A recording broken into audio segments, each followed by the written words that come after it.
Okay, so our first story, Fish Cheeks, is set in California. And Amy's parents have invited their minister and his son to a Christmas Eve dinner. So, excuse me.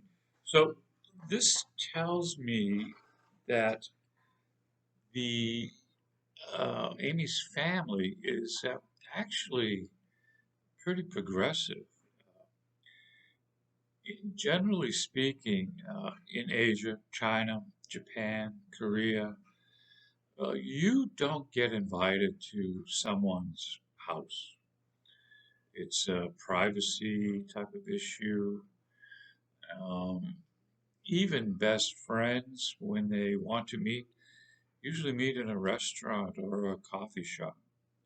So for the family to actually invite someone else to their home tells me that they're pretty progressive. Okay, so she starts off the story.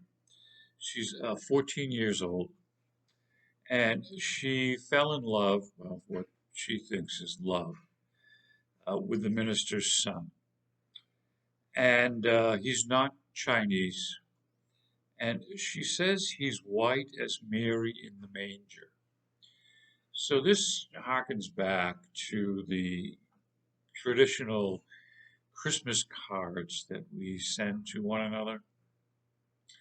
It shows Mary and Joseph and the baby Jesus sitting in the, or kneeling in the barn where Jesus is born. And Mary in those pictures looks white. But if we trace things back to Jesus' origin, he's Middle Eastern. He's not white. So why is Mary white? Good question. All right. So she says that she prayed for a slim new American nose. So this goes right back to the clothespin story that we just talked about. And she's really in a twist over her parents not um, creating a traditional American Christmas Eve dinner, which would be either turkey or ham. But the parents, or her mother especially, has created a Chinese menu. And so the first thing that happens is there's a knock on the door, and it's the minister and his son Robert. Now, in a traditional Chinese home, a guest comes to the door. If they had something at their own house, everyone would get up and meet them at the doorway. There's always an exchange of gifts. Gift giving is huge in Asia. But she doesn't say this, but traditionally in an Asian home, you take off your shoes and put on slippers to enter the house. She doesn't mention this at all. Okay, so she goes into great detail using a lot of simile, describing the meal that her mother has prepared. So she talks about something called prawns, and prawns are nothing more than shrimp. She talks about cod, which is a kind of ocean fish, and she talks about dried fungus. Okay, so the Chinese call mushroom fungus, and it's dry. You have to soak it for some time, and then it returns to its natural shape. usually black. She talks about tofu looking like rubbery white sponges. And tofu has become popular now. You can buy it in almost any American supermarket. And it's made of soybean, and it's a health food. People consider it very healthy. She talks about squid, which is another seafood, looks kind of like an octopus. And she's very descriptive about the way that it's prepared. Some knife cuts on the back that when you roast it or cook it, makes a nice display. She says it looks something like bicycle tires.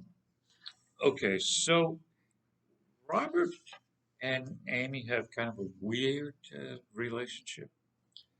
Um, she likes him. He's not excited about being here tonight. The minister kind of dragged him along. And they meet at the doorway, and Robert just grunts, hello, hello. And Amy pretends that she doesn't hear him. He's not worthy of uh, existence. Okay, so typical teenage girl stuff. If you really like somebody, you have to ignore them. Okay, so uh, usually in the American and European custom, um, there are uh, platters or bowls of food, and it's passed one to another, taking out your helping. But in a Chinese way, um, this isn't done. Okay, in a typical Chinese restaurant, you'd have a round table.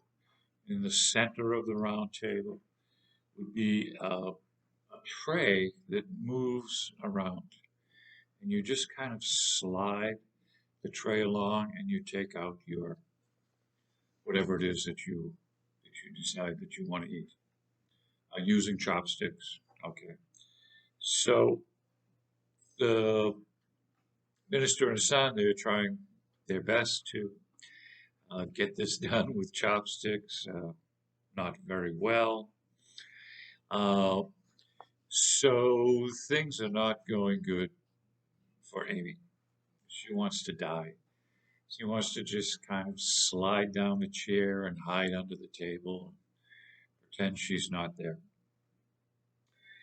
Now it gets worse when her father, the fish is on the table. Now, when the Chinese cook the fish, they cook the whole fish. So the head is there, the tail is there. So Amy's father takes the chopsticks and goes right into the fish cheek right here, pulls out a great big chunk of it, and passes it to Amy and says, here's your favorite part, thinking he's doing her a favor, and she is mortified. And they kind of eat their dinner, finish it up. The father lets out a big burp, which is a sign that it was a delicious meal. So I asked my Chinese friends about this. And they said that that's a really old custom. And you probably wouldn't see it today at all. So she's kind of playing a little time warp with that. Okay, so they leave. Um, Somehow the minister and the son kind of get through the evening okay. It's time for Amy's mother to get into the act. She says to Amy, You want to be the same as American girls on the outside. And she gives her a gift, an early Christmas gift. And the gift is a beige brown miniskirt, which was all the rave back when this story was written. Typical American teenage girl fashion clothes of the day. Okay, so she says, kind of explaining to Amy that, but inside you must always be Chinese. You must be proud you are different. Your only shame is to have shame, which is the major theme of the story. Now, in most of Amy Tan's stories, she always, at the end, has some sort of reflection back. And she says in the last paragraph, even though I didn't agree with her then, I knew that she understood how much I was suffering during the evening's dinner. It wasn't until many years later, long after I had gotten over my crush on Robert, that I was able to fully appreciate her lesson and the true purpose behind our particular menu. For Christmas Eve that year, she had chosen all my favorite foods. So the mother, even though um, she keeps very traditional Chinese values, understands that her daughter is kind of caught in between two different cultures. Amy wants to be more American. Her mother realizes that, and tries to help her to be that. So that's our first story, Fish Cheeks by Amy Tan.